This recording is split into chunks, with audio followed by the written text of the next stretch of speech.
नमस्कार, मैं संजीव। महाराष्ट्र में सरकार गठन को लेकर परिणाम सामने आ चुका है और महायुति गठबंधन को रिकॉर्ड बहुमत मिला है। अब बारी है सरकार गठन की और तैयारी है सीएम के नाम के ऐलान की। चर्चाओं में है भाजपा के देवेंद्र फडणवीस का नाम, लेकिन किसके सिर सजेगा सीएम का ताज, इस पर सस्पेंस अभी बरकरार है। मची है देश की माया नगरी में सियासी हलचल। महाराष्ट्र विधानसभा चुनाव 2024 का परिणाम आ चुका है और सबके सामने मराठा निवासियों का फैसला महायुति गठबंधन के पक्ष में है। रिकॉर्ड मतदान हुआ है। भाजपा ने 149 सीटों पर चुनाव लड़ते हुए 134 सीटों पर जीत हासिल की है और सबसे बड़ी पार्टी बनी। वहीं मुख्यमंत्री एकनाथ शिंदे की पार्टी ने भी 57 सीटों पर जीत हासिल की। वहीं महायुति के तीसरे बड़े सहयोगी एनसीपी को 41 सीटें मिली है, यानी महाराष्ट्र निवासियों ने 288 सीटों में से 234 सीटों पर महायुति गठबंधन पर भरोसा जताया और एक बार फिर प्रदेश में महायुति सरकार बनने का रास्ता साफ कर दिया। महाराष्ट्र विधानसभा चुनाव में सत्तारूढ़ महायुति की इस बार आई भारी सुनामी में महाविकास अघाड़ी को ऐसी हार का सामना करना पड़ा कि विपक्ष के नेता पर ही सवाल खड़ा हो गया। महाराष्ट्र की जनता ने महाविकास अघाड़ी यानी एमवीए को विपक्ष नेता के लायक भी नहीं छोड़ा। भाजपा ने जहां महाराष्ट्र में 10 साल पुराना रिकॉर्ड तोड़ दिया, वहीं विपक्ष दल ऐसे तिराहे पर आ गई है कि 10% सीट भी नसीब नहीं हुई जीत को लेकर। अब सत्ता में लौट रहा है महायुति गठबंधन, तो जाहिर है मुख्यमंत्री कौन होगा, सवाल उठना जरूरी है। फिलहाल गठबंधन में किसी एक नेता के नाम पर सहमति नहीं बन पाई है। बताया जा रहा है कि एकनाथ शिंदे मुख्यमंत्री नहीं बनने की वजह से नाराज हैं और शिंदे शिवसेना के सभी विधायकों ने भी एकनाथ शिंदे को ही अपना नेता चुना है। तो भाजपा हो या विपक्षी दल, सभी पूर्व मुख्यमंत्री देवेंद्र फडणवीस को ही मुख्यमंत्री बनाने की तमन्ना पाले हुए हैं। भाजपा सबसे बड़ी पार्टी होने के चलते अपनी पार्टी से ही फडणवीस को सीएम बनाना चाहती है। ऐसे में निवर्तमान मुख्यमंत्री एकनाथ शिंदे का नाराज होना तय है। अब सीएम के नाम पर रार है तो कई सवाल उठना लाजमी है।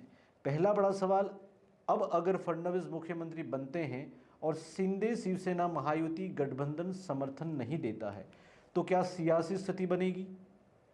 ऐसी स्थिति में भी भाजपा को महायुति गठबंधन को कोई फर्क नहीं पड़ने वाला, क्योंकि महाराष्ट्र के 5 निर्दलीय विधायकों ने भाजपा को समर्थन दे दिया है।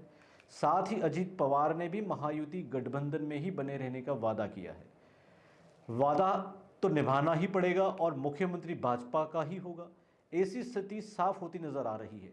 ऐसे में फिलहाल मनमानी पर उतरे एकनाथ शिंदे क्या भविष्य में महायुति गठबंधन में रहकर मनमानी कर पाएंगे।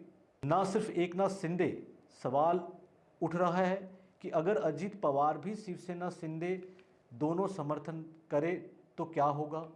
भाजपा ने सर्वाधिक 134 सीटों पर जीत दर्ज की है और महज सीटें कम रह जाती हैं सरकार गठन में। 5 निर्दलीय विधायकों ने पहले ही भाजपा का समर्थन का ऐलान कर दिया है और 5 और विधायकों का समर्थन भाजपा आसानी से जुटा सकती है।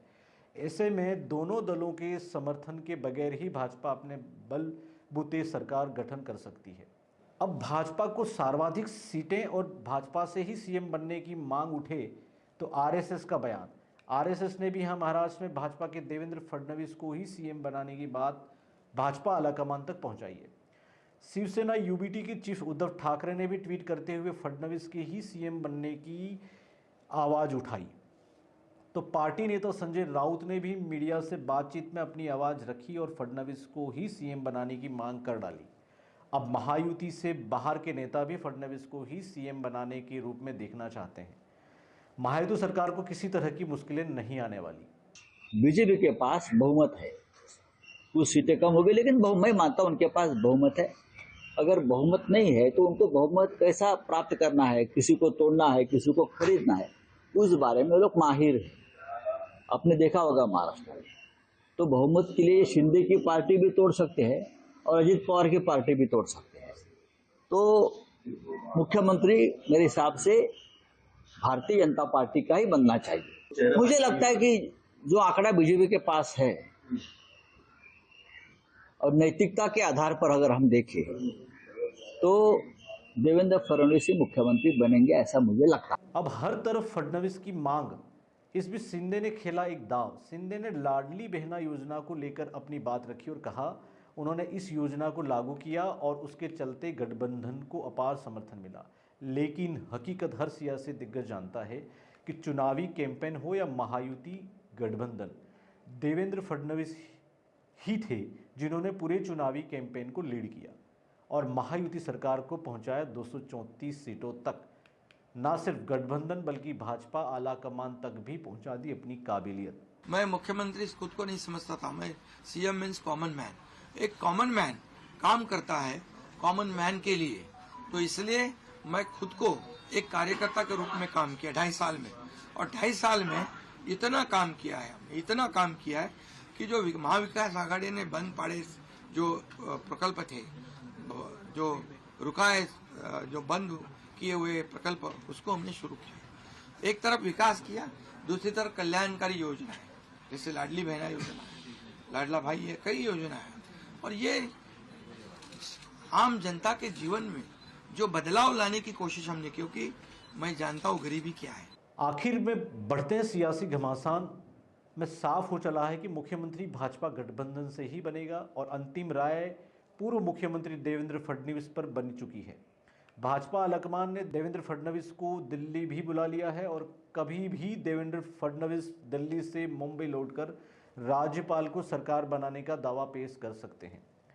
अजीत पवार दिल्ली सीएम पद की लालसा में महायुति गठबंधन में बने रहने और शिवसेना शिंदे से एकनाथ शिंदे की मजबूरी रहेगी कि वो गठबंधन में बने रहें या फिर सत्ता से दूर, जो कोई नहीं चाहता। सियासी खबरों में ये भी सामने आ रहा है कि एकनाथ शिंदे ने सीएम पद का त्याग कर दिया है और कहा कि उन्होंने भाजपा का मुख्यमंत्री मंजूर है और वे भाजपा के हर फैसले के साथ हैं। लेकिन अब क्या होगा ये वक्त बताएगा और महज कुछ घंटों में ही हो जाएगी स्थिति साफ कि आखिर कौन महाराष्ट्र का अगला मुख्यमंत्री होगा।